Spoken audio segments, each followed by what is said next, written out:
Hi, okay, just want to go through a few things that we went through earlier today just to make sure you know exactly what you're doing for the next couple of weeks. So the first thing where we talked about, or one of the many things we talked about, was your balance on this left leg. So I just talked about you practicing standing on one leg when you're brushing your teeth, when you're washing your hands, when you're sort of making a cup of tea, prepping tea, etc. Just to start to work to get those balance reactions firing as best we can. The other thing we talked about is your tendency to always favour that right leg, so it's just trying to be a little bit more mindful about where your distribution of weight is, and actually can we even it out a little bit, can I actually load up this left side a little bit more, and thinking about sort of getting muscle groups contracting. I'm going to go through a couple of sets of exercises for you to work on. These are the ones for you to really focus on, but obviously add in anything else that you would normally do. I know you said you like sort of doing a few squats and lunges in the morning, loosen that knee up, so absolutely fine, get back into the habit of doing that. Before you do these ones though, make sure you do some kind of warm up, even if it's just a 5-minute walk. If you've got a static bike, jump on there for 5 minutes. Just don't come into them completely cold. So just to sort of remind you of the sort of strength concepts, your pain is relatively well controlled. So from a loading point of view, I want you to really load it. We know that that sort of knee's a bit arthritic, so we've got to monitor your response. So if anything causes a massive flare up, you do need to step back from it a little bit. But your kind of key principles were we're going to load this to kind of 85% and above. You're aiming to do 5 repetitions, but you're aiming to work that muscle group to such an extent that you couldn't do a 6 repetition. We're sort of working to failure, I don't really like using that word. That's the point we're going to. We're working that muscle as hard as we can. That gives us the most recruitment of the various sort of muscle motor units that we want. And if we recruit more than those, then essentially we get better strength gains quicker.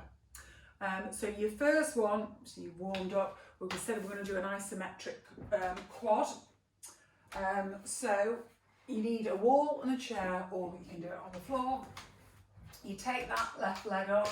I want it at an angle of about 60 to 90 degrees. The reason for that is with that muscle in a lengthened position, so that's kind of a lengthened position. Kind of the research has shown you get better strength gains at a longer position than at a shorter position. So about somewhere between 60 and 90. And you are literally going to get as much of a contraction as you can in that quad by pushing into the wall. So it may be you even need somebody here to counter force you. So you're getting a maximum contraction, about 5 seconds to build it up, and then 5 seconds of maximally pushing, and then relax. Give yourself a couple of seconds and repeat. Maximal contraction in that quad, 85% plus your maximum rep, and relax. And you repeat that 5 times. After we've done that 5 times, we need to give this muscle group a bit of a rest, but that doesn't mean we give you a bit of a rest. So you're going to do a single leg deadlift. So I know you said you had some weights at home, so grab those. Don't worry too much about what they are for the moment. When you get back into the gym, you can do it with a barbell. So you're going to stand on that left leg. I want that knee nice and soft. Sorry, I'll turn that way. I want that knee nice and soft, not locked out, okay? So knee nice and soft, and you're going to come down into a waiter's bow so that back stays nice and steady. It's a nice, slow, controlled release. Down, you're aiming to get those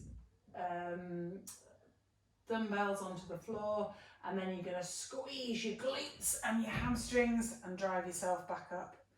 So slow, controlled release, down, and then drive it back up. And again, the same principles apply. We want as much weight through there so that we fail at a maximum of 5. Okay, when you've done your 5 of those, it's back to the chair, 5 reps again of your quads, back to your single leg deadlifts, and then quads again and single leg deadlifts. So it's 3 lots of 5 repetitions, and that's day 1 if you like.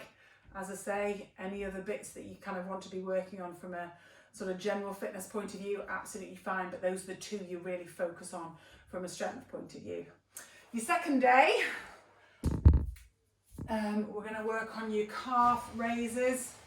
So if you need a bit of balance against the wall, which you may well do, just because of how wobbly that knee is, absolutely fine. Again, whatever weights you can manage, and you drive it up, and you're going to hold that for 5 seconds, and then it's a slow, controlled release down. And again, drive it up, hold it for 5 seconds, and then a slow, controlled release down.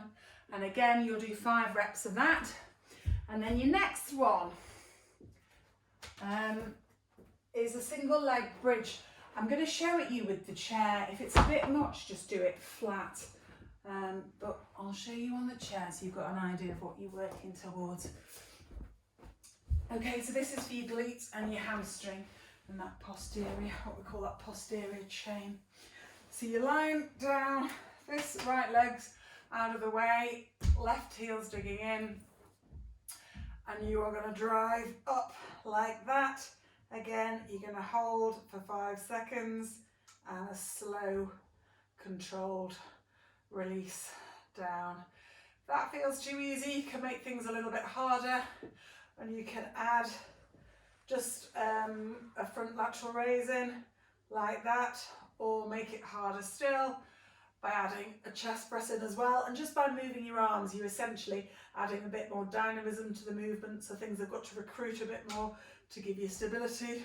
Or alternatively, you can literally rest the weights on your hip and jack up like that.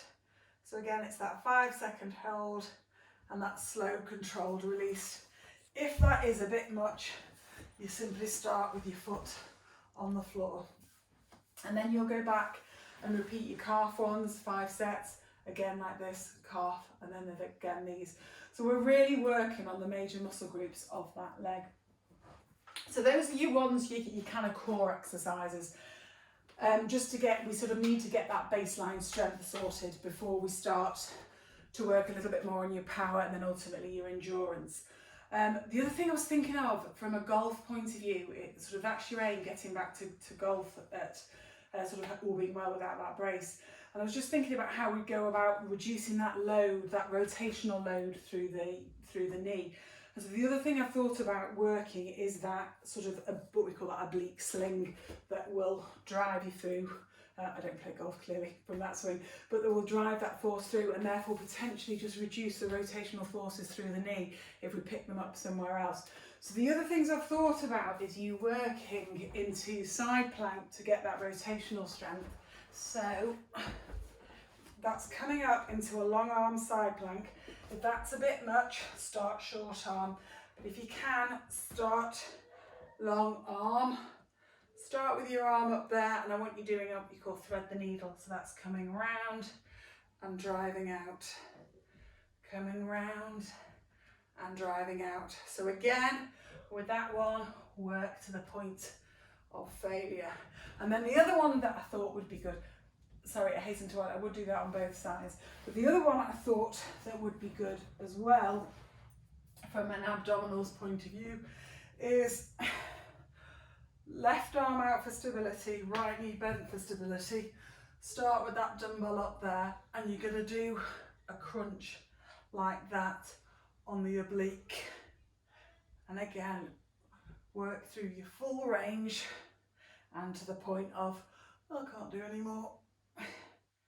Okay, so those are just a couple of other things to throw into the mix as well. We've got you in a couple of weeks' time, and we'll see how you're getting on. But by that point, the gyms will be open, so we'll be able to sort of think about how we use the kit in the gym as well. Hopefully that all makes sense. Any problems at all, just give me a text or drop me an email or give me a call. And otherwise, I'll see you in a couple of weeks. Okay, thanks.